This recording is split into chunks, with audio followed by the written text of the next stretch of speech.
الراكعون الساجدون الآمرون بالمعروف والناهون عن المنكر এরপর আল্লাহ বললেন তাদের কোয়ালিটি হলো তারা মানুষকে সৎ কাজের আদেশ দিবে, তারা মানুষকে অসৎ কাজ থেকে বিরত রাখবে। মানুষকে সতের পথে, ইসলামের পথে, যে পথ হকের পথ, সেদিকে তারা মানুষকে ডাকবে। এই দায়িত্ব কে দিয়েছে? জোরে বলো। আল্লাহ রাব্বুল আলামিন কোরআনের অন্য জায়গায় বললেন কুনতুম খায়রা উম্মাতিন উখরিজাত লিন-নাস তা'মুরুনা বিল মা'রুফি ওয়া তানহাউনা 'আনিল মুনকার। তোমরা শ্রেষ্ঠ জাতি, তোমাদেরকে মানুষের কল্যাণের জন্য বের করা হয়েছে। তোমরা মানুষকে সৎ কাজের আদেশ দিবে, অসৎ কাজ থেকে বিরত রাখবে। এই ঘোষণা কার? বুঝা গেল আমরা যারা মুসলমান ইমানদার আল্লাহর বান্দা, এটা আমাদের দায়িত্ব মানুষকে সৎ কাজের আদেশ দেওয়া, অসৎ কাজ থেকে। কিন্তু আমাদের সমাজে দুর্ভাগ্য, আজকে অসৎ পথে ডাকার মতো মানুষ আছে, সৎ পথে ডাকার মতো মানুষের সংখ্যা অনেকটাই। বরঞ্চ যারা সৎ পথে মানুষকে আহ্বান করতে যায়, সমাজে অনেক শ্রেণীর লোকেরা আছে, ওই সৎ পথে ডাকা মানুষকে উল্টা বাধা দেয়। আছে না নাই? ইয়াবা, গাঁজার সাথে সম্পৃক্ত যুবকরা, ইফতিজিংয়ের সাথে সম্পৃক্ত যুবকরা, ইয়াবার সাথে সম্পৃক্ত যুবকরা আমাদের সমাজের মধ্যে আজকে হাবুডুবু খাচ্ছে। কিন্তু ইসলামের পক্ষে, কালেমার পক্ষে, কোরআনের পক্ষে ডাকার মতো যুবকদের সংখ্যা খুবই কম। আমরা আমাদের যুবকদেরকে দেখতে চাই ওই রকম যুবক যারা সকাল বেলায় ফজরের পরে কোরআন তেলাওয়াত করবে, কোরআন তেলাওয়াত করার পরে সেই কোরআনের আমল তারা ময়দানে চালু রাখবে। যারা ইয়াবা যুক্ত, ইয়াবার সাথে সম্পৃক্ত, তাদেরকে ইয়াবা থেকে সেভ করার জন্য যুবকরা অতন্ত্র প্রহরীর দায়িত্ব পালন করবে। এমন যুবককে আপনারা দেখতে চান না? আমরা এমন যুবক দেখতে চাই যখন আমার কলেজ স্কুলে যাওয়া বোনকে ইফতিজিং করে, ওই বোখাটে যুবক তার ইসলামের দিকে নিয়ে আসার জন্য আমার ওই যুবক ভাইটি অতন্ত্র প্রহরীর দায়িত্ব পালন করবে। এমন যুবক আপনারা দেখতে চান কি চান না? আমরা এমন যুবক দেখতে চাই যখন একজন যুবক তাস জুয়ার সাথে একত্রিত হয়ে নিজেকে শেষ করে দিচ্ছে, এমন যুবক দেখতে চাই ওই পথহারা যুবকদেরকে ইসলামের দিকে তারা টেনে নিয়ে আসবে। এই দায়িত্ব কে দিয়েছে? আল্লাহ তাআলা দিয়েছে। অর্থাৎ এক কথায় দাওয়াত, মানুষকে ইসলামের দিকে দাওয়াত, এটা নবীদের কাজ, সাহাবীদের কাজ, এটা সালফে সালেহিনদের কাজ, এটা আমরা যারা ঈমানদার আমাদেরও কাজ। ঠিক কিনা বলুন? মানুষকে কার দিকে ডাকতে হবে? আল্লাহ রাব্বুল আলামিন বললেন ওয়ামান আহসানু কাওলাম মিম্মান দাআ ইলাল্লাহি ওয়া আমিলা সালিহান ওয়া ক্বালা ইন্নানী মিনাল মুসলিমিন। ওই ব্যক্তির কথার চেয়ে কার কথা উত্তম হতে পারে যে মানুষকে আল্লাহর দিকে ডাকে, নেক আমল করে আর নিজে নিজের পরিচয় তুলে ধরে নিশ্চয় আমি মুসলমানদের অন্তর্ভুক্ত। আল্লাহ তাআলা বললেন আল্লাহর পথে ডাকা মানুষটির কথা সবচাইতে সেরা কথা। সুবহানাল্লাহ। কে কথা বললে এটা গুরুত্বপূর্ণ বিষয় নয়, কার মুখ দিয়ে সত্য কথা বের হলো এটা সবচাইতে দামি কথা। সুবহানাল্লাহ বলুন। আমেরিকার প্রেসিডেন্ট বর্তমান বাইডেন, সে একটা কথা বলল, সে সবাইকে বললেন যে মুসলমানদেরকে শেষ করো, সে তো সবচেয়ে দামি লোক। কিন্তু আমার দেশের একজন রিক্সা চালক, সে বলল তোমরা নামাজের দিকে আসো। বলুন ওই বাইডেনের কথার দাম বেশি না রিক্সাওয়ালার কথার দাম বেশি? আরো জোরে বলেন, কার দাম বেশি? রিক্সাওয়ালার কথার দাম বেশি। এই কারণে আমরা মানুষগুলোকে কার দিকে ডাকবো? আজকে বিশ্বাস করুন আমাদের সমাজে অসংখ্য মানুষ আজকে পথ হারা। আমাদের যুবকরা আজকে ইয়াবার সাথে মিশে গেছে, গাঁজার সাথে মিশে গেছে, নারীর সাথে মিশে গেছে। আজকে যুবকদেরকে সেভ করতে হবে। কি বলেন ঠিক না? সেভ করার জন্য আমাদেরকে দায়িত্ব পালন করতে হবে, অর্থাৎ তাদেরকে আল্লাহর দিকে ডাকতে হবে। বিশ্বনবী বলেছেন বাল্লিগু আন্নী ওয়ালাউ আয়া, একটা আয়াত যদি তোমার জানা থাকে ওটা মানুষের মধ্যে পৌঁছিয়ে দাও। এখানে বিশ্বাস করুন আপনি যদি মানুষকে আল্লাহর দিকে না ডাকেন, কিয়ামতের ময়দানে বাঁচার কোনো সুযোগ নাই। কারণ আল্লাহ তাআলা এই ব্যাপারে প্রশ্ন করবেন যে আমি যে তোমার দায়িত্ব দিয়েছিলাম কয়জনকে ইসলামের দিকে ডেকেছো? প্রশ্ন করবেন কে? তবে হেদায়েত দেওয়ার মালিক কে? আপনার দায়িত্ব হলো মানুষকে ডাকা। আল্লাহ রাসূল সাল্লাল্লাহু আলাইহি সাল্লাম মানুষকে সেই দিকে ডেকেছিলেন।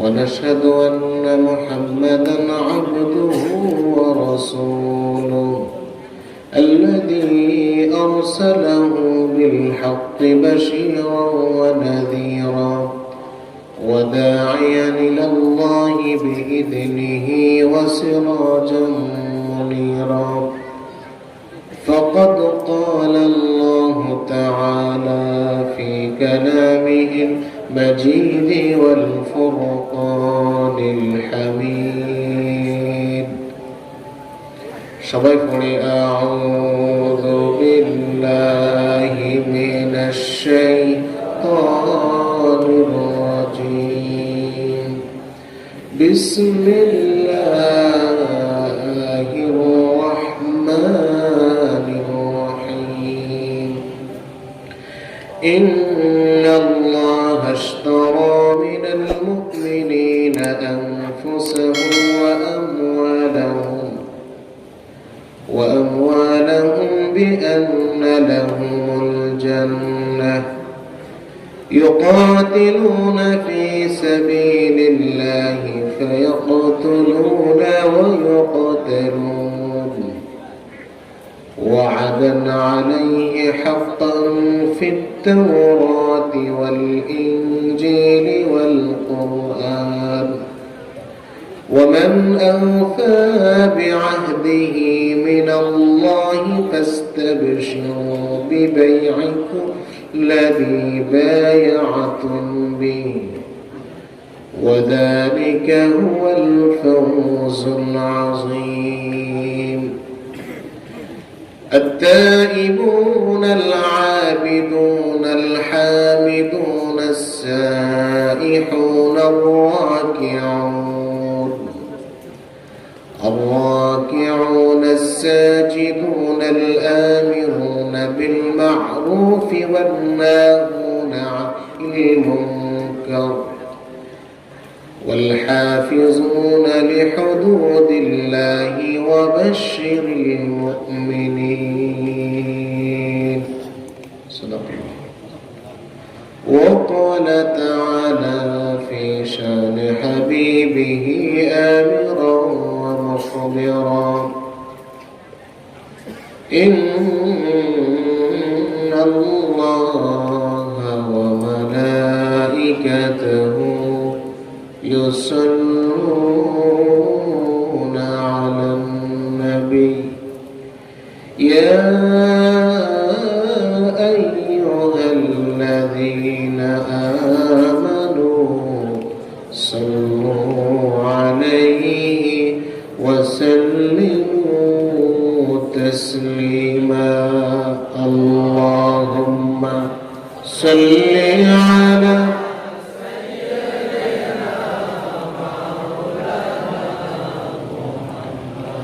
وعلى آل سيدنا مولانا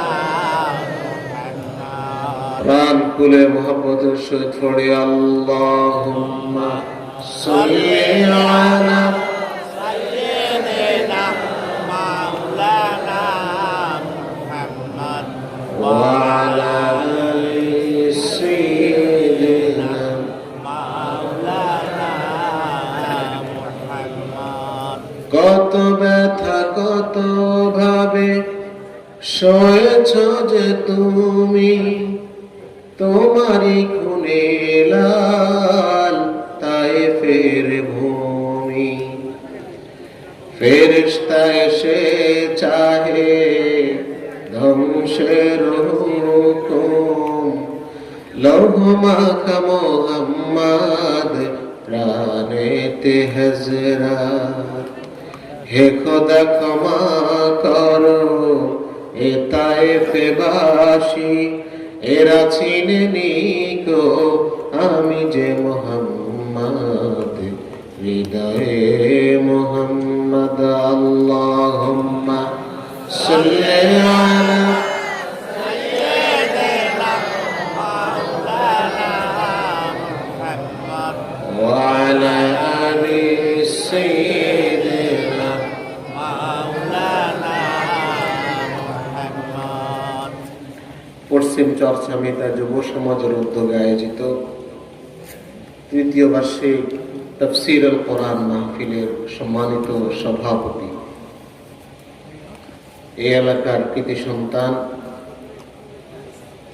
জনাব আলম জামাল উদ্দিন সাহেব, বিশিষ্ট ব্যাংকার,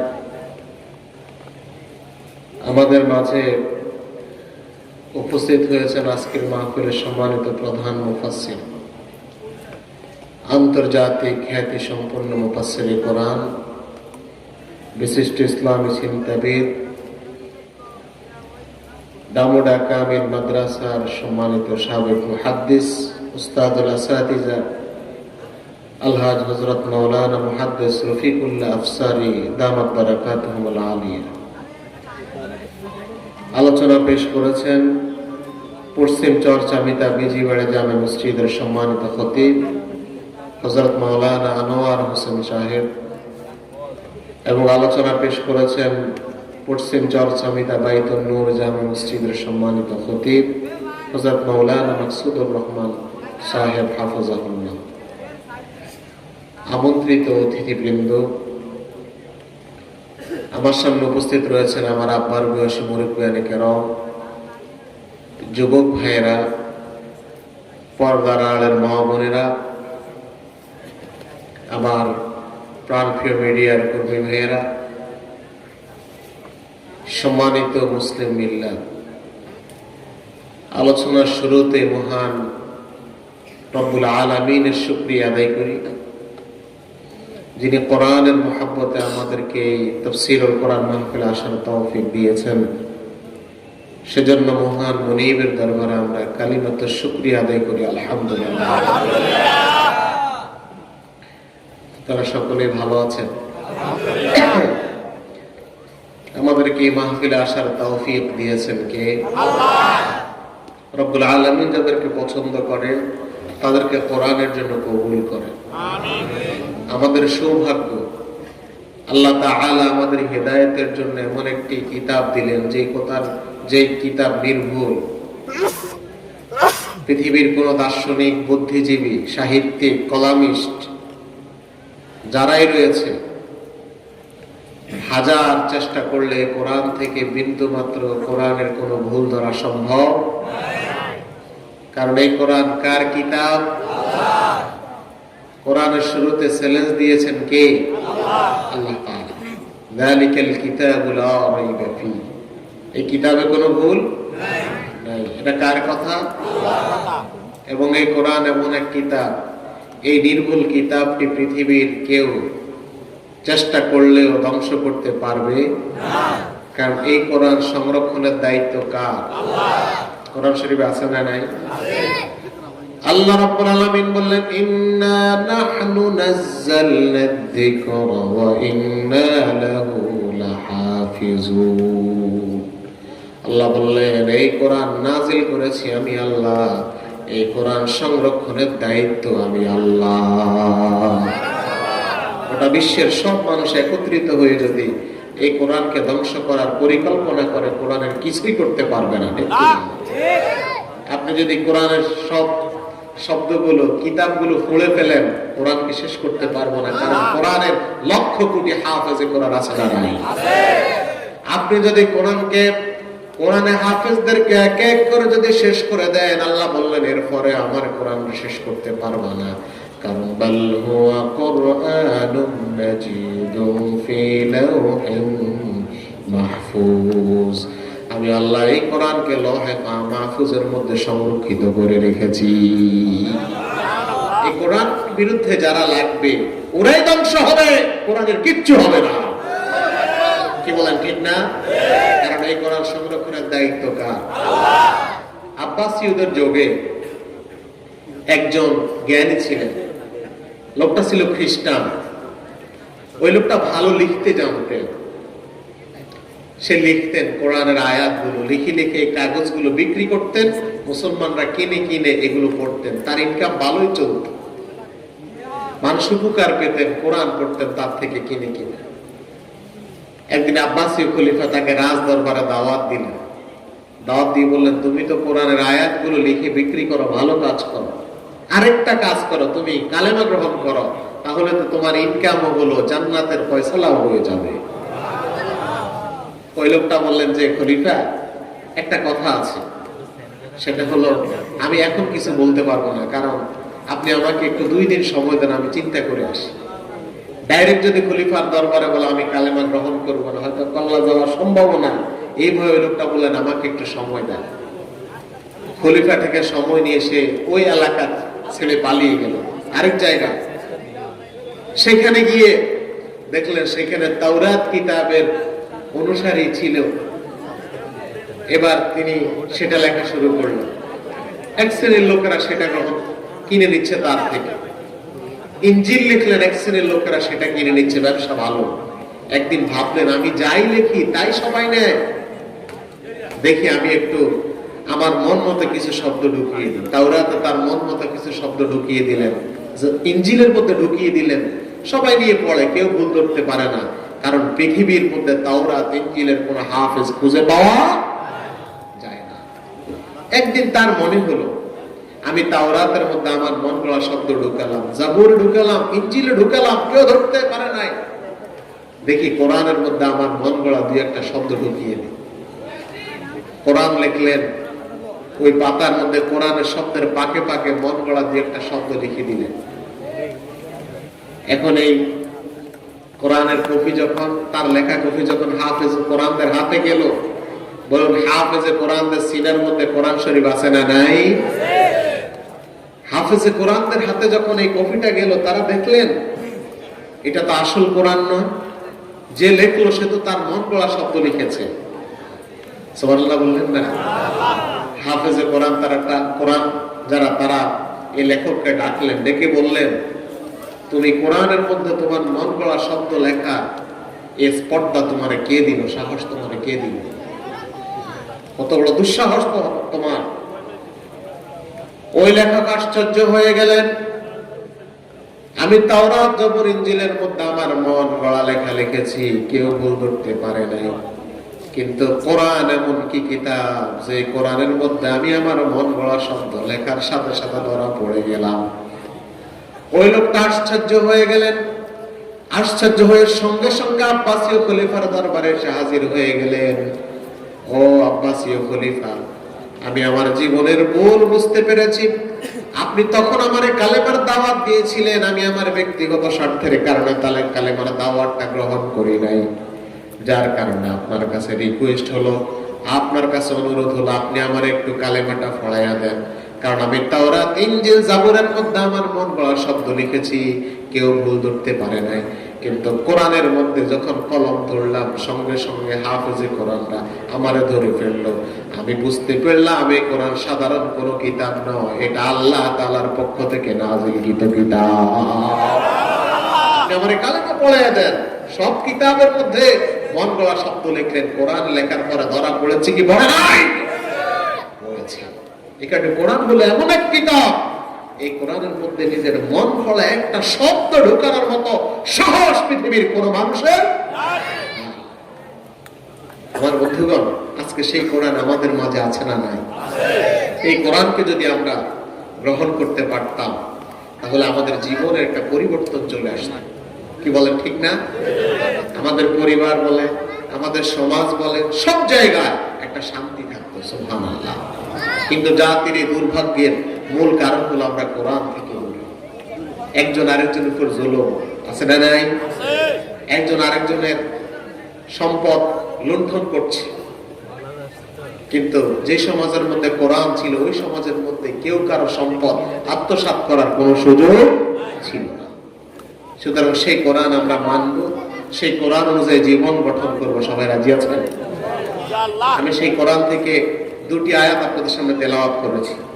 যেহেতু তাফসীরুল কোরআন মাহফিল, এই 2টি আয়াতের আলোকে কিছু কথা আমি আপনাদের সামনে বলার চেষ্টা করব। আর আপনারা প্রধান মেহমানের আলোচনা শোনার জন্য এসেছেন, আলহামদুলিল্লাহ, তিনি আমাদের মাঝে উপস্থিত। যথাসময়ে আলোচনা শুরু করবেন। আলহামদুলিল্লাহ। আর জোরে বলে আলহামদুলিল্লাহ। আমি আপনাদের সামনে কোরআনুল কারীমের সূরাতুত তাওবা এর 111 এবং 112 নম্বর আয়াত তেলাওয়াত করেছি। এই দুটি আয়াতের আলোকে কিছু কথা বলবো। আল্লাহ তাআলা সহিহ কথাগুলো বলা শোনার তৌফিক দান করুক, সবাই বলি আমিন। সূরা তাওবা এমন একটি সূরা, আপনারা জানেন কোরআনের এক সূরা বিসমিল্লাহ নাই, আরেক সূরা দুইবার বিসমিল্লাহ আছে না? যে সূরার মধ্যে বিসমিল্লাহ নাই ওই সূরার নাম হলো সূরাতুত তাওবা, আর আরেক সূরার মধ্যে দুইবার বিসমিল্লাহ, ওই সূরার নাম হলো সূরাতুন নাম। সূরাতুন নামলের মধ্যে দুইবার বিসমিল্লাহর কারণ কি? হযরত সুলাইমান আলাইহিস সালাম রানী বিলকিসের কাছে যে চিঠি লিখলেন, চিঠির শুরুতে তিনি বিসমিল্লাহ লিখেছেন। সুবহানাল্লাহ। ইন্নাহু মিন সুলাইমান ওয়া ইন্নাহু বিসমিল্লাহির রাহমানির রাহিম আল্লা তা'আলু আলাইয়া ওয়া আতুনি মুসলিমিন। ইন্নাহু মিন সুলাইমান, নিশ্চয় আমি সুলাইমান, ওয়া ইন্নাহু বিসমিল্লাহির রাহমানির রাহিম, আর আমি নিশ্চয়ই পরম করুণাময় আল্লাহর নামে চিঠি লেখা শুরু করলাম। সুবহানাল্লাহ। তিনি যে চিঠি লিখলেন ওই চিঠির বিসমিল্লাহ আল্লাহ সূরাতুন নামলের মধ্যে তুলে ধরেছেন। সুবহানাল্লাহ। আমার বন্ধুগণ, সূরা তাওবা, এই সূরাতুত তাওবা রাখার কারণ হলো এই সূরা এমন একটি সূরা, এই সূরার মধ্যে আল্লাহ তাআলা তিনজন সাহাবীর তওবা কবুল করেছেন। কয়জন সাহাবী? তিনজন সাহাবী। একজন হলো হেলাল ইবনে উমাইয়া, এরপরে মুরারা ইবনে রাবিআ, আর একজন হলো কাব ইবনে মালিক। এরা যুদ্ধে না যাওয়ার কারণে রাসূল করিম সাল্লাল্লাহু আলাইহি ওয়াসাল্লামের উপর আল্লাহ কোরআন নাযিল করে এদের সাথে কথা বন্ধ করে দেন। পরবর্তীতে তারা যখন তাওবা করেছেন, পরিপূর্ণভাবে তাদের তাওবা কবুল করেছেন কে? আল্লাহ। সূরাতুত তাওবা। আরেক নাম হলো সূরাতুল বারাআ, অর্থাৎ কাফেরদের সাথে যে সন্ধি হয়েছিল মুসলমানদের সাথে, এক পর্যায়ে আল্লাহ তাআলা বলেছেন এই সন্ধি এখন আপনি ভঙ্গ করুন। এই কারণে এই সূরাতুর নাম হলো সূরাতুল বারাআ।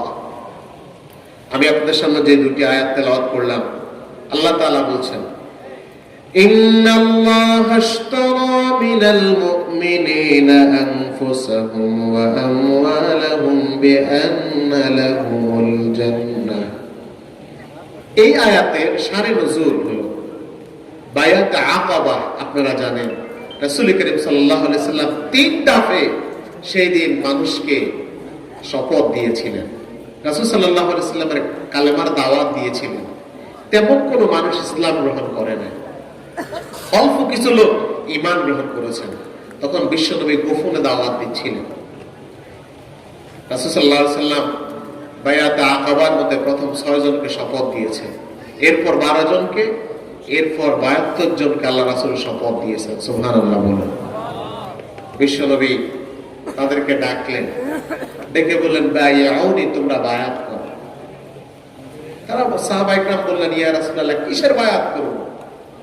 কি বায়াতের কথা আপনি আমাদেরকে বলছেন? আমাদের দেশে তো আমরা এখন বায়াত দিই অনেকে, যিনি বায়াত দেন উনিও জানে না কি বায়াত দিচ্ছে, যারা নেয় ওরাও বুঝে না কি বায়াত। বিশ্বনবী বলছেন বায়াত করো। সাহাবায়ে কেরাম বললেন কিসের বায়াত? আল্লাহর নবী বললেন 1 নম্বর বায়াত হলো আলাস সামঈ ওয়াত তাআতি ফিল মানশাতি ওয়াল মাকরাহ। 1 নম্বর বায়াত গ্রহণ করবা, নেতার আনুগত্য করবা, যদিও নেতার উপর তুমি অসন্তুষ্ট থাকো, নেতার কথা শুনবা, নেতার আনুগত্য করবা। বিশ্বনবী বললেন এই বিষয়ের উপরে তোমরা বায়াত করো। 2 নম্বর হলো আলান নাফাকাতি ফিল উসরি ওয়াল ইউসরি। তুমি ধনী থাকো আর গরীব থাকো, সর্ব অবস্থা দান করবা কার রাস্তায়? ধনী লোক দান করবে 1 লক্ষ টাকা, গরীব 1 টাকা দান করবে, এরপরেও দান করতে হবে কার রাস্তায়? ওয়া আলাল মা'রুফি ওয়া তানহাউনা আনিল মুনকার। মানুষকে সৎ কাজের আদেশ দেব, অসৎ কাজ থেকে বিরত রাখবা। এরপর আল্লাহর নবী বললেন সর্বদা ঈমানের উপর প্রতিষ্ঠিত থাকবা। যত বাধা বিপত্তি আসবে, জুলুম নির্যাতন আসবে, ঈমান থেকে দূরে সরতে পারবা। এমন এক সময় আসবে যে সময় মক্কার মানুষগুলো আমার হত্যার পরিকল্পনা করবে, দেশ থেকে বের করে দেবে, আমি তখন হিজরত করব। হিজরতের দিনে তোমরা আমার সহযোগিতা করবা। আল্লাহর নবী যখন এই বিষয়ের উপরে বায়াতের কথা বললেন, সাহাবীরা বললেন ইয়া রাসূলুল্লাহ আপনার হাতের উপর হাত রেখে আমরা বায়াত করব, তবে এর আগে আপনি আমাদেরকে একটু বলুন এই বায়াতের বিনিময়ে আমরা কি পাবো? কি দেয়া হবে আমাদেরকে? আল্লাহ রাসূল এই কথা বলেন নাই তোমরা যদি বায়াত করো বিপদে পড়লে বিপদ থেকে উদ্ধার করবে, টাকা দেব, ঘর করে দেব, বাড়ি করে দেব, জেলখানায় গেলে জেল থেকে তোমাদেরকে ছাড়িয়ে নিয়ে আসবে, এমন কোন কথা আল্লাহ রাসূল বলেন নাই। বিশ্বনবী সেদিন বললেন তোমরা যদি বায়াত করো এই বায়াতের বিনিময়ে তোমাদেরকে দেওয়া হবে ক্বালান নাবিয়্যু আল জান্নাহ। আল্লাহ নবী বললেন এই বায়াতের বিনিময়ে মৃত্যুর পরে আল্লাহ তোমাদেরকে জান্নাত দিয়ে দিবে। সাহাবায়ে কেরাম বললেন ইয়া রাসূলুল্লাহ আমরা আসল বিষয়ের সন্ধান পেয়ে গেলাম, আমরা আমাদের নেতার আনুগত্য করব, আল্লাহর রাস্তা দান করব, সর্বদা ঈমানের উপর প্রতিষ্ঠিত থাকব। আপনি আপনার হাত বাড়িয়ে দেন, আপনি আপনার হাত বাড়িয়ে দেন, আমরা আপনার হাতের উপর হাত রেখে বায়াত করব। সেদিন বিশ্বনবী ৭২ জন সাহাবীকে বায়াত দিলেন, তার মধ্যে 2 জন ছিল মহিলা, ৭০ জন পুরুষ। সবাই যখন বায়াত গ্রহণ করলেন সঙ্গে সঙ্গে আল্লাহ তাআলা কোরআনের আয়াত নাযিলের মাধ্যমে বিশ্বনবীকে জানিয়ে দিলেন ইন্নাল্লাহা আশতারা মিনাল মুমিনিনা আনফুসাহুম ওয়া আমওয়ালাহুম বিআন্না লাহুমুল জান্নাহ। নিশ্চয় আল্লাহ রাব্বুল আলামিন জান্নাতের বিনিময়ে মুমিনদের জান এবং মালকে খরিদ করে নিয়েছেন। এর মাধ্যমে আল্লাহ তাআলা বোঝালেন ও নবী যারা আপনার হাতের উপর হাত রেখে জীবন সম্পদ উৎসর্গ করে দেওয়ার বায়াত গ্রহণ করেছে আমি আল্লাহ জানিয়ে দিলাম আমি আল্লাহ এর বিনিময়ে তাদেরকে জান্নাত দিয়ে দেব। সুতরাং সে বায়াত যদি প্রয়োজন হয় আমরাও নিতে রাজি আছি না নাই? কথা বলুন না কেন? যদি ইসলামের জন্য প্রয়োজন হয় সে বায়াত দিতে আমরা রাজি আছি না নাই? হতে পারে সে সময় আর বেশি দূরে না, একেবারে নিকটে। গোটা বিশ্বে মুসলমানদের নিধনের যে পরিকল্পনা চলছে আজকে সময় এসেছে মুসলমানদের বুকে কোরআন, ঈমান, হিম্মত, সাহস নিয়ে আল্লাহর উপর তাওয়াক্কুল করে এগিয়ে যাওয়ার, বিজয় দেওয়ার মালিক কে?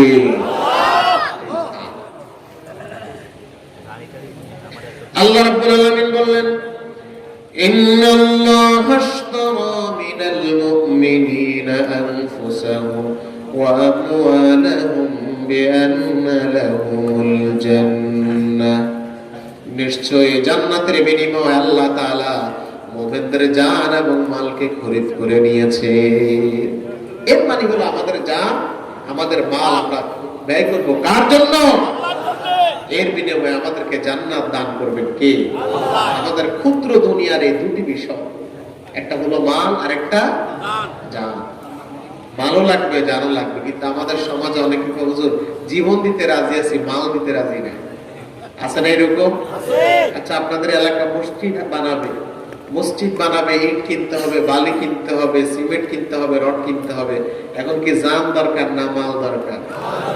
এক লোক আসি বলতেছে হুজুর আমি জীবন দিয়ে দিই। তোমার জীবন দিয়ে মসজিদের লাভ কি হবে? তোমার এখন মাল দিতে হবে, আগে মাল তারপরে। সূরাত আস-সাফের মধ্যে আল্লাহ তাআলা বললেন ইয়া আইয়ুহাল্লাযীনা আমানু হাল আদুল্লুকুম আলা তিজারাতিন তুনজিকুম মিন আযাবিন আলীম। হে বান্দারা আমি কি তোমাদের কেমন একটি ব্যবসা সুসংবাদ দেব যে ব্যবসা করলে তোমরা আখিরাতের আযাব থেকে মুক্তি পাবে। সুবহানাল্লাহ। তুমিনুনা বিল্লাহি ওয়া রাসূলিহি ওয়া তুজাহিদুনা ফি সাবিলিল্লাহি বিআমওয়ালিকুম ওয়া আনফুসিকুম। আল্লাহ বললেন সেই ব্যবসা হলো আল্লাহর উপরে ঈমান আনবা, তোমরা তোমাদের মাল এবং জান দিয়ে আল্লাহর রাস্তায় জিহাদ করবা। আগে কি জানের কথা না আগে মালের কথা? আরো জোরে বলুন। সূরা তাওবার শুরুতে আল্লাহ তাআলা কি কথা বললেন? আল্লাযীনা আমানু ওয়া হাজারু ওয়া জাহাদু ফি সাবিলিল্লাহি বিআমওয়ালিহিম ওয়া আনফুসিহিম আ'যামু দারাজাতান 'ইনদাল্লাহ ওয়া উলাইকা হুমুল ফাইজুন।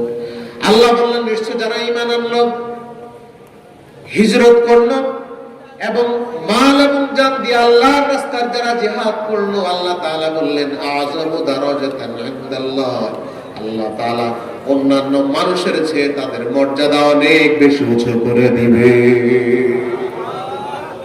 এটা আমরা আমাদের আমাদের মাল জান কার রাস্তা ব্যয় করব? এটা কিন্তু ইমানদারদের সাথে আল্লাহর সাথে ব্যবসা, আল্লাহর সাথে চুক্তি। সুবহানাল্লাহ বলুন। এই চুক্তি, যে লোকটা প্রকৃত ইমানদার, তাকে এই চুক্তি বাস্তবায়ন করতেই হবে। আল্লাহ সেই তৌফিক আমাদেরকে দান করুন। এরপর আল্লাহ রাব্বুল আলামিন বললেন, يقاتلون في سبيل الله فيقتلون ويقتلون وعدا عليه حقا في التوراة والإنجيل والقرآن। আল্লাহ বললেন তারা কি করে? ইউকাতিলুনা ফি সাবিলিল্লাহ, তারা আল্লাহর রাস্তায় লড়াই করে, জিহাদ করে। ফায়াকতুলুনা ওয়া ইউকতালুন, তারা মরে অথবা মারে। এরা হয়তো বা গাজী হয়, নইলে শহীদ হয়। সুবহানাল্লাহ বলেন। এরা মরলেও না, বাঁচলেও না। বাঁচলে গাজী, মরলে এরা মরে গেলে আল্লাহ তাআলা বলছেন এদের মর্যাদা আছে না নাই? আল্লাহ রাব্বুল আলামিন কোরআনের জীবিত হলো না, বরং তারা জীবিত, তারা রবের পক্ষ থেকে রিজিক প্রাপ্ত। সুবহানাল্লাহ। এদেরকে মৃত বলো কেন? এরা জীবিত, এটা কার ঘোষণা? আল্লাহর ঘোষণা। এর শহীদদের মর্যাদাই আলাদা। একজন শহীদের উদাহরণ দিতেছে আপনাদেরকে। উহুদের যুদ্ধের সময় শাহাদাত বরণ করলেন। যুদ্ধ শেষ হলো, স্ত্রী খবর পেলেন, সঙ্গে সঙ্গে বিশ্বনবীর দরবারে এসে বললেন, ইয়া রাসূলুল্লাহ, আমি তো জানি শহীদদেরকে গোসল দেওয়া হয় না, কিন্তু জিহাদের ময়দানের ডাক শুনে আমার স্বামীর উপর গোসল ফরজ ছিল, গোসল করেন নাই, যুদ্ধের ময়দানে চলে আসছেন। ও নবী, আপনার কাছে রিকোয়েস্ট হলো দয়া করে আমার স্বামীর গোসলের ব্যবস্থা করে দেবেন। আল্লাহর নবী বললেন, হামজালার লাশ খুঁজে বের করো। যুদ্ধের ময়দানের কোথাও সাহাবায়ে কেরাম হামজালার লাশ খুঁজে পায় না। এই মুহূর্তে জিবরাইল আলাইহিস সালাম এসে বললেন, ইয়া রাসূলুল্লাহ, হামজালার গোসলের ব্যাপারে আপনি টেনশন করার কোনো প্রয়োজন নাই। তার শাহাদাতকে আল্লাহ এমন ভাবে কবুল করেছেন, আসমানের মধ্যে ফেরেশতারা তার গোসলের ব্যবস্থা করে দিয়েছে। এরকম শহীদ আমরা হতে চাই। রাজি আছেন? আমরা মরলেও লাভ, বাঁচলেও। আমাদেরকে কিসের ভয় দেখাও? আমাদেরকে কিসের ভয় দেখাও? আমরা তো শপথ নিয়েছি, আমরা আমাদের মাল জান আল্লাহর রাস্তায় উৎসর্গ করব। তোমার বুলেট গানা তোমার কাছে না পাইও। এটা কি আমাদের সিদ্ধান্ত? কারণ মুসলমানরা এগুলোকে ভয় করে না। মুসলমানরা শুধু ভয় করে কাকে? মরবে মারবে, কোনো আপত্তি নাই, যাই হোক ফয়সালা কার? কারণ মানুষের মৃত্যুর ফয়সালা জমিনে হয় না, কোথায় হয়? আসমানে। এরপর আল্লাহ রাব্বুল আলামিন বললেন, ওয়া'দান আলাইহি হাক্কান ফিত তাওরাতি ওয়াল ইনজিলি ওয়াল কুরআন। এটা আল্লাহ তাআলার পাকাপোক্ত ওয়াদা। তিনি যে ঈমানদারদেরকে জান্নাত দিবেন, এটা পাকাপোক্ত ওয়াদা। এটা তাওরাতের মধ্যে আছে, ইনজিলে আছে, এবং মহাগ্রন্থ আল কোরআনুল কারীমের মধ্যে আছে। সুবহানাল্লাহ। তিনি ঈমানদারদেরকে জান্নাত দিবেন, এতে কোনো সন্দেহ। আল্লাহ রাব্বুল আলামিন অন্য জায়গায় বললেন, ইন্নাল্লাযীনা আমানু ওয়া আমিলুস সালিহাতি লাহুম জান্নাতুন তাজরি মিন তাহতিহাল আনহার। আল্লাহ বললেন, নিশ্চয় যারা ঈমান এনেছে, নেক আমল করেছে, আল্লাহ তাদের জন্য ঝর্ণাগুলো প্রবাহমান জান্নাতের ব্যবস্থা তাদের জন্য করেছে। সুবহানাল্লাহ। এত চমৎকার জান্নাত।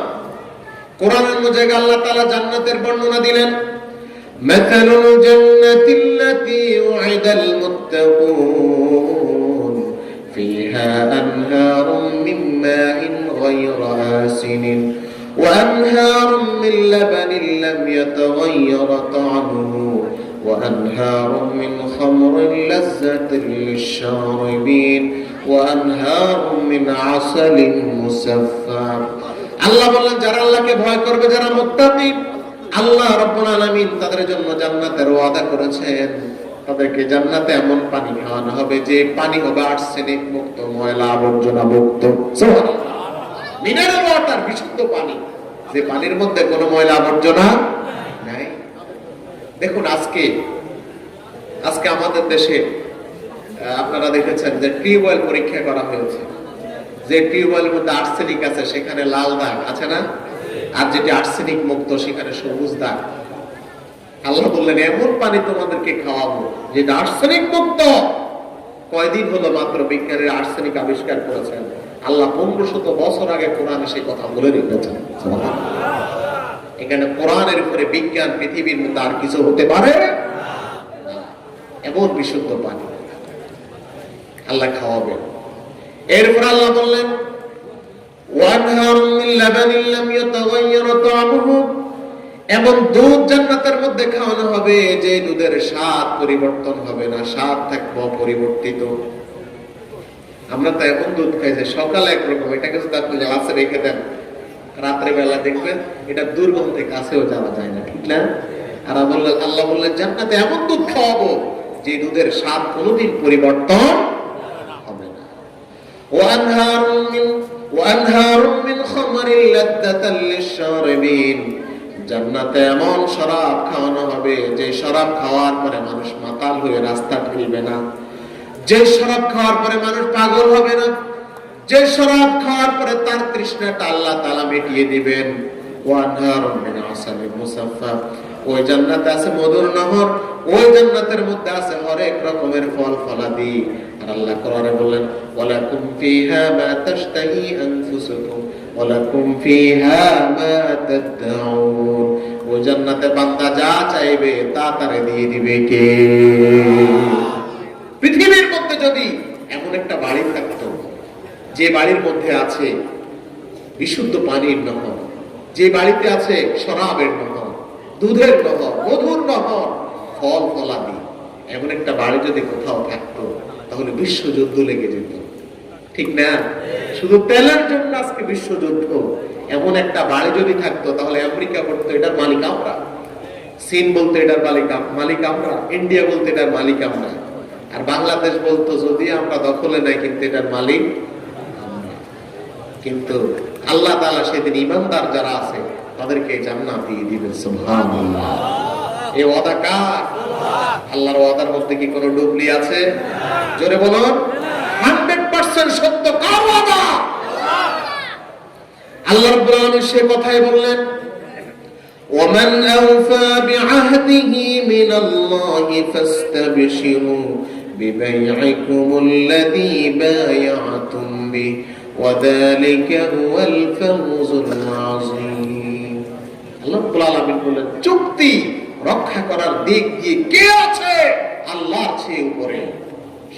চুক্তি বাস্তবায়নের ক্ষেত্রে, ওয়াদা বাস্তবায়নের ক্ষেত্রে সবচেয়ে যিনি চুক্তি বাস্তবায়ন করেন তিনি কে? আল্লাহ তাআলা।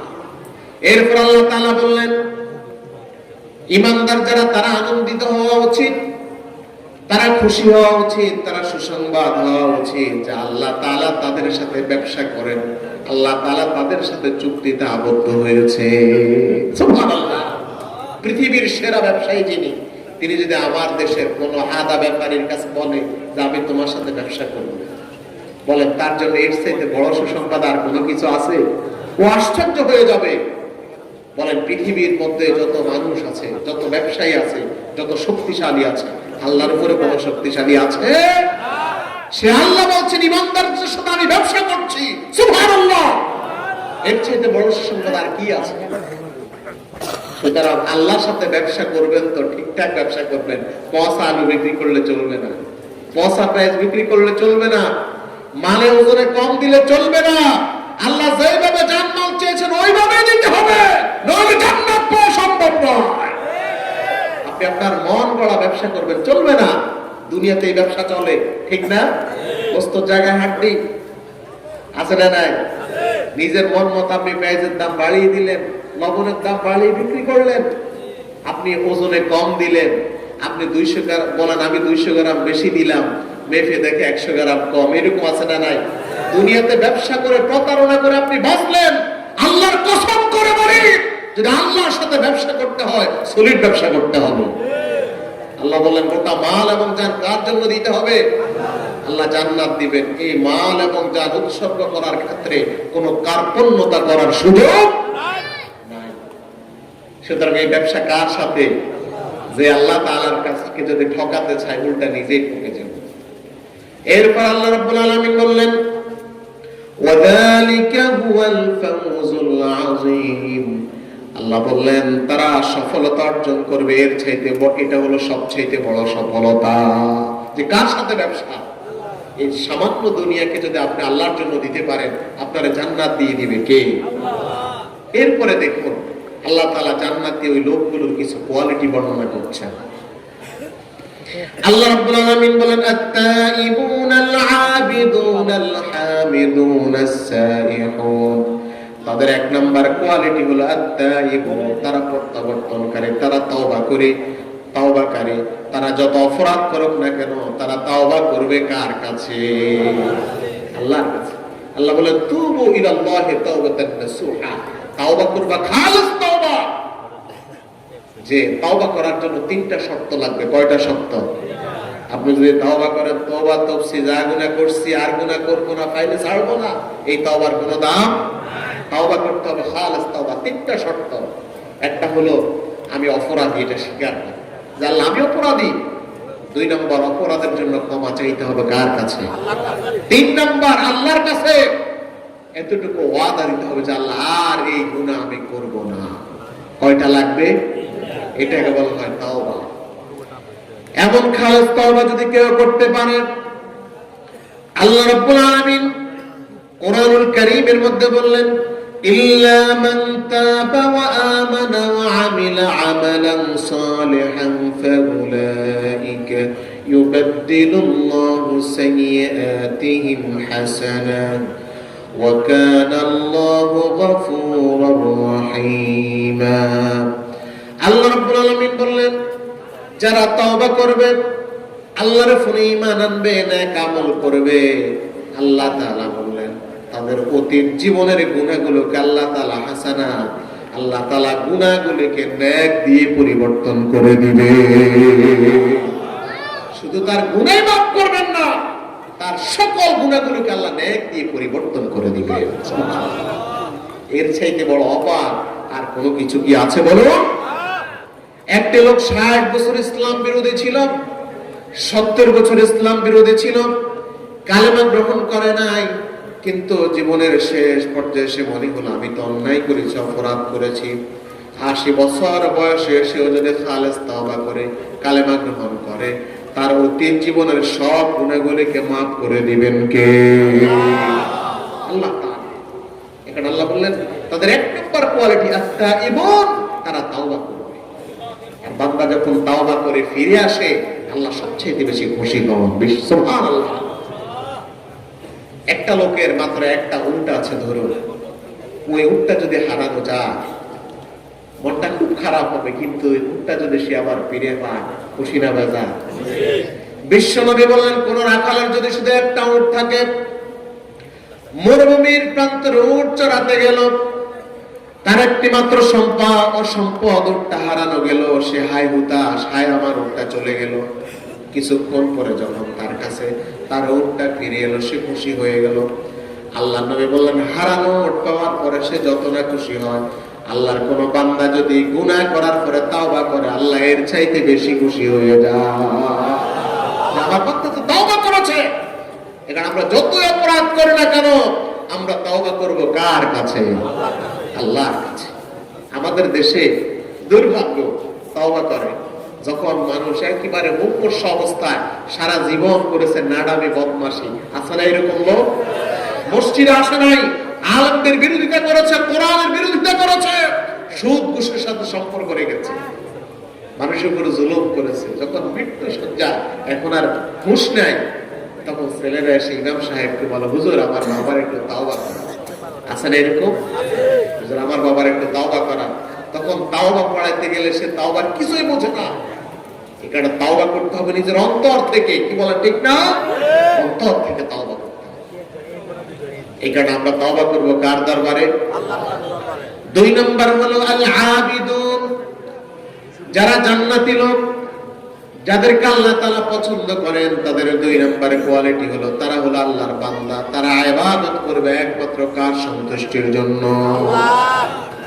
আল্লাহ তাআলার কাছে সবচেয়ে প্রিয় হলো যারা বান্দা, যারা গোলাম। আপনি ইঞ্জিনিয়ার, আপনি ডাক্তার, আপনি ব্যারিস্টার, আপনি আলেম, আপনি এমপি, আপনি মন্ত্রী, আপনি প্রেসিডেন্ট, আপনি যাই হন না কেন, কিন্তু আল্লাহর বান্দা যদি হতে না পারে তাহলে রেহাই নাই। আল্লাহর বান্দা হওয়া সবচেয়ে বেশি জরুরি। কারণ প্রিয় নবী মুহাম্মদ রাসূলুল্লাহ সাল্লাল্লাহু আলাইহি ওয়াসাল্লাম, তার চেয়ে সম্মানিত মানুষ কি পৃথিবীতে কেউ আছে? এই বিশ্ব নবীও কার বান্দা? কারণ আমরা যখন কালেমা শাহাদাত পড়ি তখন বলি ওয়া আশহাদু আন্না মুহাম্মাদান আবদুহু ওয়া রাসূলুহু। বিশ্ব নবী আল্লাহর বান্দা এবং রাসূল। আল্লাহর বান্দা এবং রাসূল। আগে কি রাসূল নাকি আগে বান্দা? জোরে বলুন। আল্লাহ রাব্বুল আলামিন কোরআনুল কারীমের মধ্যে বললেন সুবহানাল্লাযী আসরা বিআবদিহি লাইলাম মিনাল মাসজিদিল হারাম ইলাল মাসজিদিল আকসা। তিনি সেই পবিত্র সত্তা যিনি তার বান্দাকে মসজিদে হারাম থেকে আকসা পর্যন্ত ভ্রমণ করালেন। আল্লাহ তাআলা এই বান্দা দ্বারা বুঝিয়েছেন বিশ্ব নবী সাল্লাল্লাহু আলাইহি ওয়াসাল্লামকে। সুবহানাল্লাহ। সেই বান্দা মানে আল্লাহর রাসূল। তাহলে বিশ্ব নবী কার বান্দা? অন্য জায়গায় আল্লাহ রাব্বুল আলামিন বললেন ওয়া ইন কুনতুম ফি রাইবিম মিম্মা নাযালনা আলা আবদিনা। আমার বান্দা, এই বান্দার নাম হলো মুহাম্মদুর রাসূলুল্লাহ। তাহলে বিশ্ব নবী আল্লাহর বান্দা। আমরা যদি আল্লাহর বান্দা হই তাহলে আমাদের কি সম্মান বাড়বে না কমবে? এই কারণে আমার সবচাইতে বড় পরিচয় আমি আল্লাহর গোলাম। আপনি যাই কিছু হন না কেন এগুলো দুনিয়া, কিন্তু আল্লাহর গোলাম হওয়ার মধ্যে সবচাইতে বড় সার্থকতা। কারণ গোলামদেরকে আল্লাহ তাআলা এত বেশি ভালোবাসেন, গোলামদেরকে আল্লাহ তাআলা এত পছন্দ করেন। আল্লাহ রাব্বুল আলামিন কোরআনুল কারীমের মধ্যে বললেন قل يا عبادي الذين أسرفوا على أنفسهم لا تقنطوا من رحمة الله إن الله يغفر الذنوب جميعا إنه هو الغفور الرحيم। আল্লাহ তাআলা গোলামদেরকে এত ভালোবাসেন।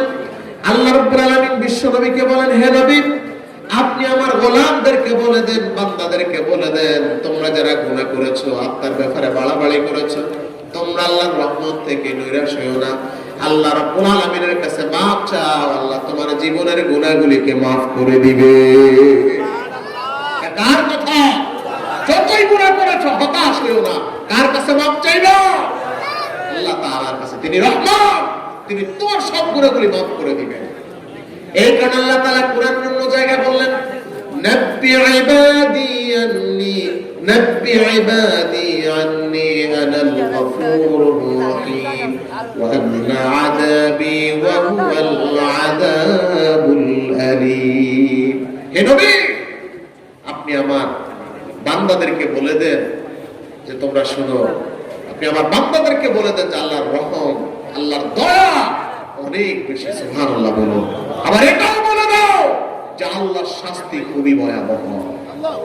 আল্লাহর গোলামের কাতারে যদি নাম দেখাতে না পারো, দুনিয়াতে যদি দাম্ভিকতা অহংকার করো, অপেক্ষা করো আল্লাহর আযাব খুবই ভয়াবহ। এই কথা কার? আরে যারা বলে অহংকার কে দিয়েছে? আল্লাহ তাআলা দিয়েছে। আল্লাহ আমাদেরকে তার বান্দা হওয়ার তৌফিক দাও বলি আমি। আপনারা যারা মাহফিলে আসছেন, সামনে অনেক জায়গা খালি আছে, আমরা একটু জিকির করবো আর এগিয়ে বসবো। রাজি আছেন সবাই? সবাই একটু এগিয়ে বসি, সবাই একটু লড়বো আর জিকির করবো লা ইলাহা ইল্লাল্লাহ। সবাই আগায়।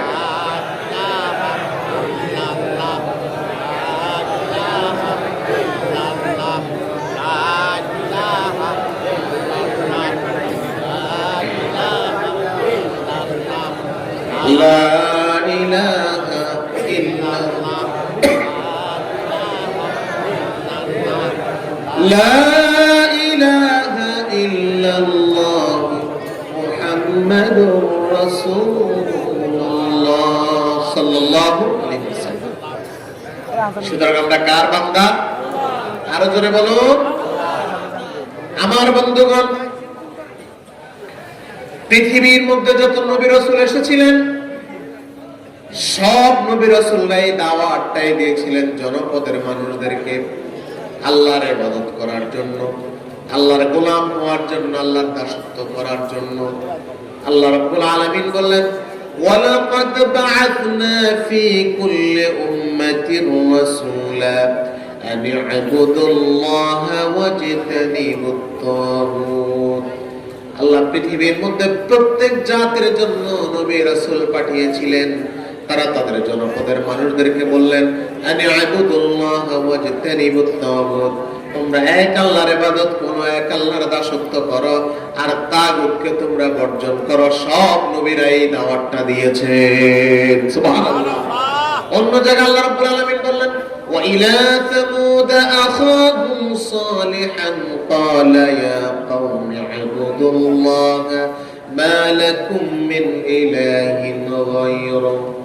আল্লাহ তাআলা সালেহ আলাইহিস সালামকে সামুদ জাতির উপরে প্রেরণ করলেন, তিনি ওই দাওয়াতটা দিয়েছিলেন, ও আমার জনপদের লোকেরা, ও আমার কওমের লোকেরা, তোমরা এক আল্লাহর আনুগত্য করো, এক আল্লাহর গোলামি করো, যে আল্লাহ ছাড়া অন্য কোনো মাবুদ নাই। যে ব্যক্তি আল্লাহর গোলাম, ওই লোকটা শুধু ইবাদত করবে কার? আরো জোরে বলুন। রুকু সিজদা করবে কার? দাসত্ব করবে কার? আল্লাহ ছাড়া কোনো মানুষের দাসত্ব করা যায়? আল্লাহ রাব্বুল আলামিন কোরআনের অন্য জায়গায় বললেন, ইয়া আইয়ুহান নাসু উবুদু রাব্বাকুমুল্লাযী খালাকাকুম ওয়াল্লাযীনা মিন ক্বাবলিকুম লাআল্লাকুম তাত্তাকুন। আল্লাহ বলেন, হে মানব সকল, তোমরা ইবাদত করো, দাসত্ব করো, গোলামি করো তোমাদের রবের, যে রব তোমাদেরকে সৃষ্টি করেছে। একমাত্র তার ইবাদত করো, দাসত্ব করো, আর তার সাথে কাউ অংশীদার করবে না। কারণ আল্লাহ কয়জন? আপনি আল্লাহর সিজদা করবেন, মাজারে সিজদা করবেন, আপনি আল্লাহকে সিজদা করবেন, আমার বাবার দরবারে গিয়ে সাহায্য চাইবেন, এটা কোনোদিন জায়েজ? এই কারণে অভাব থাকলে চাইতে হবে কার কাছে? সন্তান নাই, কার কাছে চাইতে হবে? যা কিছু দরকার সব কিছু যদি আল্লাহ তাআলার কাছে চাই, আল্লাহ দিতে পারে কি পারে না? পারে। এই কারণে আল্লাহ ছাড়া কারো কাছে চাওয়া শিরক, সেই কাজটি আমরা করব। আল্লাহ তাআলা তার বান্দা হওয়ার, গোলাম হওয়ার তৌফিক আমাদেরকে দান করুন। আমিন। আল্লাহ রাব্বুল আলামিন সূরাতুল ফুরকানের মধ্যে বললেন, وعباد الرحمن الذين يمشون على الأرض هونا وإذا خاطبهم الجاهلون قالوا سلاما। আল্লাহ বললেন, রহমানের বান্দার কোয়ালিটি শোনো। রহমানের বান্দা যারা হবে তাদের এক নাম্বার কোয়ালিটি হলো রাস্তা দিয়ে চলার সময় কোনো গর্ব অহংকার করবে না। এক নাম্বার, গর্ব অহংকার করবে না। কারণ অহংকার আল্লাহর গায়ের চাদর। বিশ্বনবী বলেছেন, যে অহংকার করবে সে আল্লাহর চাদর নিয়ে টানাটানি করলো। নাউযুবিল্লাহ। অহংকার শুধু একজনের জন্য মানায়, তিনি কে? আল্লাহ। আজকে তুমি হুন্ডা নিয়ে চলো 10-12টা রাস্তার মধ্যে, বলো আমি তো অমুকের লোক, অমুকের লোক, কিছুক্ষণ পর আনন্দ বাস এসে যখন তোমার ধাক্কা দেয়, তখন তোমার অহংকার কোথায় যায়? এখানে পৃথিবীর কোন মানুষের জন্য অহংকার বানায় না। তুমি যত বড় ক্ষমতা হও, রাজা বাচ্চা হও, জাতিসংঘের মহাসচিব হও, তোমার জন্য ক্ষমতার জোরে অহংকার করা বানায় না। ডোনাল্ড ট্রাম্প অনেক স্বপ্ন দেখেছিল আরেকবার ক্ষমতায় আসবে, আসতে পেরেছে? কথা বলেন না কেন? যে আং সাং সুচি মুসলমানদের কারাগার থেকে বের করে দিয়েছে, সে আং সাং সুচি মনে করেছে ক্ষমতা দখল করে রাখবে। আজ তার ঠিকানা কোথায়? কথা বলেন, কোথায়? এখানে অহংকার কোন মানুষের জন্য মানায় না। আজকে মানুষ তোমার সার্ভার দেয়, 2 দিন পরে তোমার জুতা নিক্ষেপ করবে। এখানে যাদের মধ্যে অহংকার আছে, ওই আংশাং সুচি থেকে শিক্ষা গ্রহণ করো। আজকে শিল্পপতি হওয়ার কারণে গরিবকে তোয়াক্কা করো না, অপেক্ষা করে কোন একদিন আসবে যেদিন আল্লাহ তোমার হাতে ভিক্ষার জুড়ি ধরিয়ে দিবেন। মানুষের জীবনে অহংকার কিসের? অহংকার শুধু একজনের জন্য মানায়, তিনি কে? এখানে কোন মানুষ অহংকার করতে পারে না। আল্লাহ বললেন, রাস্তা দিয়ে চলার সময় অনেক যুবককে আমরা দেখি, আজকে দুর্ভাগ্য আমাদের জন্য, 1 টাকা ইনকাম নাই, অ্যাপাচি হুন্ডা চালায়, আছে না এরকম যুবক? রাস্তা দিয়ে যখন চলে কোন মুরব্বীকে এলাকার সম্মানিত লোক কারো ধার ধারে না, যখন বলে যে ভাই তোমার এই অবস্থা কেন, কারণ আমি তো অমুকের লোক, আছে না এরকম লোক? তার বাড়িতে মা না খেয়ে মরে, বাবা অসুস্থ হয়ে মরে, প্যারাসিটামল কিনা টাকা নয়, তুমি এত টাকা হুন্ডা পেলে কোথায়? কে তোমাকে দিয়েছে এত বড় সাহস? এ কারণে মানুষের জীবনে কোনো অহংকার মানায় না। এই অহংকারকে মাটির নিচে রাখতে হবে। অহংকার করার একমাত্র ক্ষমতা কার? আল্লাহ। এরপর আল্লাহ বললেন রহমানের বান্দার দ্বিতীয় কোয়ালিটি, وَإِذَا خَاطَبَهُمُ الْجَاهِلُونَ قَالُوا سَلَامًا। কোন জাহেল মূর্খ যখন তার সাথে তর্ক করার জন্য আসবে, সে তর্কে জড়িত হবে না, সে বলবে তোমাকে সালাম। এই জায়গায় আল্লাহ তাআলা জাহেল দ্বারা বুঝিয়েছেন শিক্ষিত মূর্খ আছে না নাই? শিক্ষিত মূর্খ আছে না নাই? এরা বুঝেও না বুঝার ভান করে। আবু জেহেলের নাম ছিল আবুল হেকাম, জ্ঞানের পিতা, কিন্তু তার জ্ঞানের মধ্যে কোরআন না থাকার কারণে তার নাম কি? বলেন না দেখি তার নাম কি? আমাদের সমাজে এইরকম জ্ঞানী আছে না নাই? কথা বলেন না কেন? আছে না নাই? এরা ইসলামকে কোরআনকে অপদস্থ করলেই মনে করে যে আমি অনেক দূরে গিয়েছি, তুমি জানো না তোমার শেষ পরিণতি কোথায়।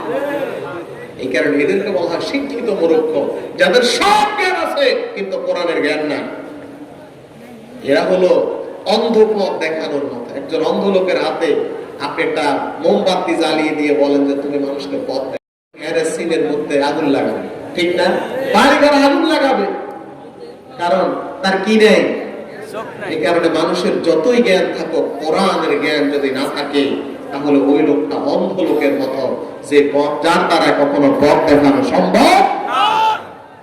তবে আল্লাহ বললেন গোলাম, এই জাতীয় লোকেরা যখন তোমার সাথে তর্ক করার জন্য আসবে, তাদের সাথে বেশি তর্ক করবে না, তাদেরকে বলবা ক্বালু সালামা, তোমাকে সালাম, আমি তোমার সাথে তর্ক করার জন্য আসি নাই। এরপর আল্লাহ তাআলা বললেন রহমানের বান্দার কোয়ালিটি শুনো, ওয়াইবাদুর রহমানিল্লাযীনা ইয়ামশুনা আলাল আরদি হাওনা ওয়া ইযা খাতাবাহুমুল জাহিলুনা ক্বালু সালামা والذين يبيتون لربهم سجدا وقياما। রহমানের বান্দার কোয়ালিটি হলো রাতের অন্ধকারে মানুষ যখন ঘুমিয়ে থাকে, দাঁড়িয়ে সিজদা আল্লাহর ভয়ে তার রাত কাটিয়ে দেয়। সুবহানাল্লাহ। والذين يقولون ربنا اصرف عنا والذين يقولون তারা আল্লাহ তাআলার কাছে দোয়া করে, ও আল্লাহ জাহান্নামের আযাব এত ভয়াবহ, এটা তো সইতে পারবো না, দয়া করে জাহান্নামের আযাব থেকে তুমি আমারে মুক্তি দাও। কার কাছে দোয়া করবে? এরপর আল্লাহ বললেন রহমানের বান্দার কোয়ালিটি শুনো, ওয়াল্লাযীনা ইযা আনফাকু লাম ইউসরিফু ওয়া লাম ইয়াকতুরু ওয়া কানা বাইনা যালিকা কাওয়ামা। রহমানের বান্দা দান করবে, আল্লাহর রাস্তায় দান করার ক্ষেত্রে একেবারে এত বেশি দান করবে না যে আগামীকাল আরেকজনের কাছে হাত পাতা লাগবে। আবার দান করার ক্ষেত্রে একেবারে কৃপণতা অবলম্বন করবে না। দান করার ক্ষেত্রে আল্লাহর বান্দা সব সময় মধ্যপন্থা অবলম্বন করবে। সুবহানাল্লাহ। এরপর আল্লাহ বললেন রহমানের বান্দার কোয়ালিটি হলো ওয়াল্লাযীনা, আল্লাহ বললেন ওয়াল্লাযীনা লা ইয়াদউনা মা'আল্লাহি ইলাহান আখার ولا يقتلون النفس التي حرم الله إلا بالحق ولا يزنون ومن يفعل ذلك يلقى أثاما। রহমানের বান্দার কোয়ালিটি হলো রহমানের বান্দা আল্লাহকে ডাকবে, আল্লাহ ছাড়া কাউরে ডাকবে না। এরপর আল্লাহ বললেন রহমানের বান্দার এরপরের কোয়ালিটি হলো الذين لا يدعون مع الله إلها آخر ولا يقتلون النفس التي حرم الله إلا بالحق। রহমানের বান্দা অন্যায়ভাবে দুনিয়ার কোন মানুষকে হত্যা করবে না। যাকে শুধু হত্যা করা যায় ওই ব্যক্তি ছাড়া কাউকে হত্যা করবে না। বিনা অপরাধে কাউকে হত্যা করা এটা মারাত্মক অপরাধ। এটা কার কথা? আল্লাহ তাআলার কথা। সুতরাং আমার বন্ধুগণ, আল্লাহ তাআলা বলেন আল্লাহ আবিদুন, যারা জান্নাতি লোক, যারা আল্লাহর সাথে কেনা বেচা করবে, তাদের দ্বিতীয় কোয়ালিটি তারা কার গোলাম? এখানে আমরা আল্লাহর গোলাম হতে চাই, রাজি আছেন? এরপর আল্লাহ বললেন ওয়াল হামিদুন, আল হামিদুন, 3 নাম্বার কোয়ালিটি হলো তারা সব সময় প্রশংসা আদায় করবে কার? তারা ভালো খেলেও প্রশংসা আদায় করবে কার? তারা খারাপ খেলেও প্রশংসা আদায় করবে কার? বিপদে থাকলেও প্রশংসা আদায় করবে তা কার? আনন্দে থাকলেও প্রশংসা আদায় করবে কার? আল্লাহ বললেন জান্নাতি লোকেরা যখন জান্নাতে যাবে তখন তারা প্রশংসা আদায় করবে কার? وقالوا الحمد لله الذي صدقنا وعده وأورثنا الأرض نتبوأ من الجنة حيث نشاء فنعم أجر العاملين। আল্লাহ বললেন জান্নাতি লোকেরা যখন জান্নাতে যাবে আল্লাহর প্রশংসা আদায় করে বলবেন ওই রবের শুকরিয়া আদায় করছি, প্রশংসা আদায় করছি। দুনিয়ার মধ্যে তার ইবাদত করলে তিনি আমাদেরকে যে নিয়ামত দেওয়ার ওয়াদা করেছেন তিনি তার ওয়াদা 100% বাস্তবায়ন করেছেন। সুবহানাল্লাহ। তারা কার শুকরিয়া আদায় করবে? আল্লাহ। কিন্তু দুর্ভাগ্য আমাদের জন্য আজকে আমরা যখন কষ্টে থাকি তখন আল্লাহরে ডাকি, আর যখন ভালো থাকি তখন আল্লাহরে ডাকি না, বলে এটা আমার আছে না ভাই। আবার যখন বিপদে পড়ে তখন কর আল্লাহ আমারে বিপদে ফেলেছে, আর যখন আনন্দে থাকে এটা আমার অর্জন। বা একটু কথা বলবেন আপনারা এখানে।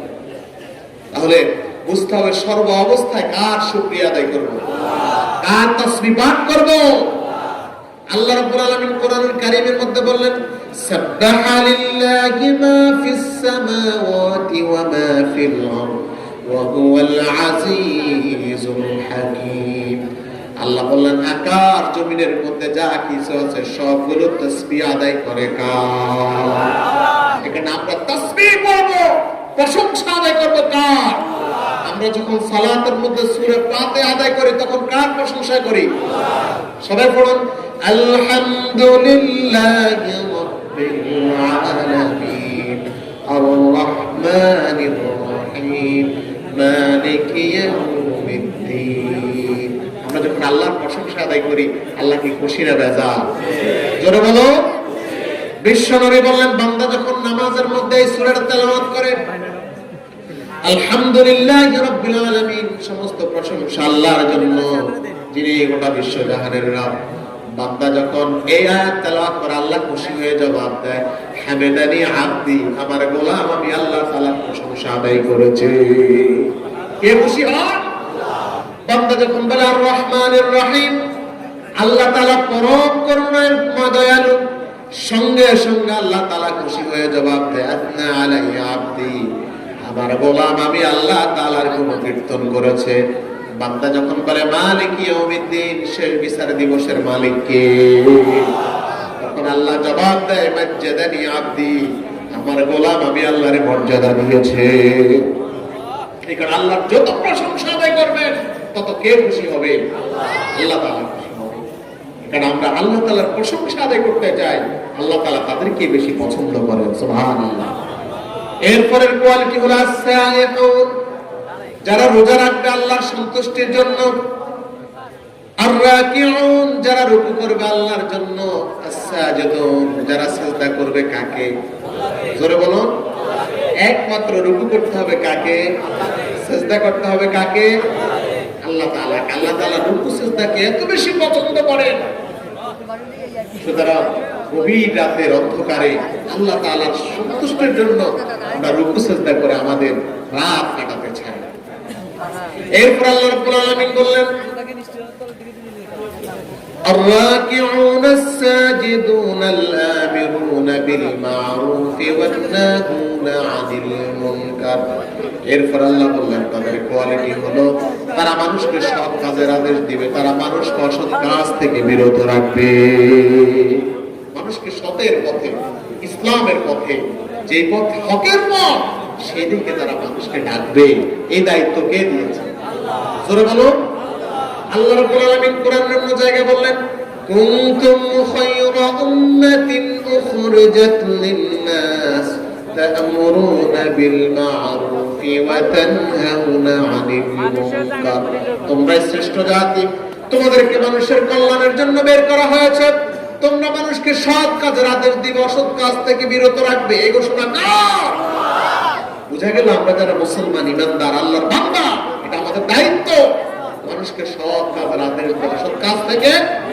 কিন্তু আমাদের সমাজে দুর্ভাগ্য, আজকে অসৎ পথে ডাকার মতো মানুষ আছে, সৎ পথে ডাকার মতো মানুষের সংখ্যা অনেকটাই। বরঞ্চ যারা সৎ পথে মানুষকে আহ্বান করতে যায়, সমাজে অনেক শ্রেণীর লোকেরা আছে ওই সৎ পথে ডাকা মানুষকে উল্টা বাধা দেয়, আছে না নাই? ইয়াবা, গাঁজার সাথে সম্পৃক্ত যুবকরা, ইফতেজিংয়ের সাথে সম্পৃক্ত যুবকরা, ইয়াবার সাথে সম্পৃক্ত যুবকরা আমাদের সমাজের মধ্যে আজকে হাবুডুবু খাচ্ছে। কিন্তু ইসলামের পক্ষে, কালেমার পক্ষে, কোরআনের পক্ষে ডাকার মতো যুবকদের সংখ্যা খুবই কম।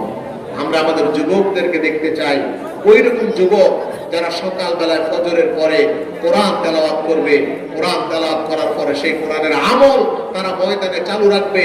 যারা ইয়াবা যুক্ত, ইয়াবার সাথে সম্পৃক্ত, তাদেরকে ইয়াবা থেকে সেভ করার জন্য যুবকরা অতন্ত্র প্রহরীর দায়িত্ব পালন করবে। এমন যুবককে আপনারা দেখতে চান না? আমরা এমন যুবক দেখতে চাই, যখন আমার কলেজ স্কুলে যাওয়া বোনকে কেউ ইফতেজিং করে, ওই বোখাটে যুবক তার ইসলামের দিকে নিয়ে আসার জন্য আমার ওই যুবক ভাইটি অতন্ত্র প্রহরীর দায়িত্ব পালন করবে। এমন যুবক আপনারা দেখতে চান কি চান না? আমরা এমন যুবক দেখতে চাই, যখন একজন যুবক তাস জুয়ার সাথে একত্রিত হয়ে নিজেকে শেষ করে দিচ্ছে, এমন যুবক দেখতে চাই ওই পথহারা যুবকদেরকে ইসলামের দিকে তারা টেনে নিয়ে আসবে। এই দায়িত্ব কে দিয়েছে?